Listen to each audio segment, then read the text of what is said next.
नमस्कार, मी प्रणिता बोरसे. आपण पाहत आहात TV9 मराठी. बुलेटिनच्या सुरुवातीला एक महत्त्वाची बातमी. धारावी पुनर्विकास प्रकल्पाचं भूमिपूजन संपन्न झालंय, तर माटुंगा येथील RPF मैदानावर हे भूमिपूजन सोहळा पार पडलेला आहे.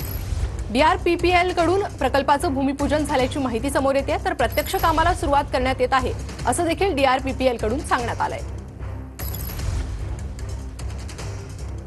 तिथल्या लोकांना PAP मिळायला पाहिजे. एका ठिकाणी सॉल्ट प्लांट लँडवरती तुम्ही डेव्हलपमेंट करू शकत नाही कारशेड, कारण तिथे मँग्रोव्ज आहेत असं सांगितलेलं उपमुख्यमंत्री महोदयांनी. या सॉल्ट प्लांट लँड अडाणींना द्यावा म्हणून कसं काय राज्य सरकारने प्रस्ताव पाठवला. त्यामुळे आम्हाला एका ठिकाणी धारावीच्या लोकांचं म्हणणं आहे धारावीमध्ये घर मिळालं पाहिजे, त्याच सेक्टरमध्ये मिळालं पाहिजे. या सगळ्या जमिनी अडाणींना किती किमतीत मिळाल्या?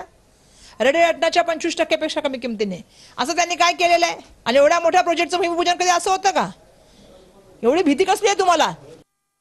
योग्य त्या प्रकारे भूमिपूजन झालं, नारळ फुटला गेलेला आहे. अनेक वर्ष ज्यांनी नाल्यामध्ये एका छोट्याशा रूममध्ये आपलं आयुष्य कंटलं पिढ्याने पिढ्या, त्या लोकांना आता सन्मानाचं घर मिळणार आहे, ही आनंदाची बातमी आहे. आणि मला वाटतं याचा यशस्वी प्रयोग आता सुरू झालेला आहे. धारावी म्हणलं तर झोपडपट्टी, धारावी म्हणलं तर घाण, धारावी म्हणलं तर रोगराईचं ठिकाण. आता हे सर्व चेंज होऊन एक धारावी, एक आदर्श सोसायटी त्या ठिकाणी तयार होते. आणि मला वाटतं हे धारावीकरांना सुद्धा त्या गोष्टीचा आनंद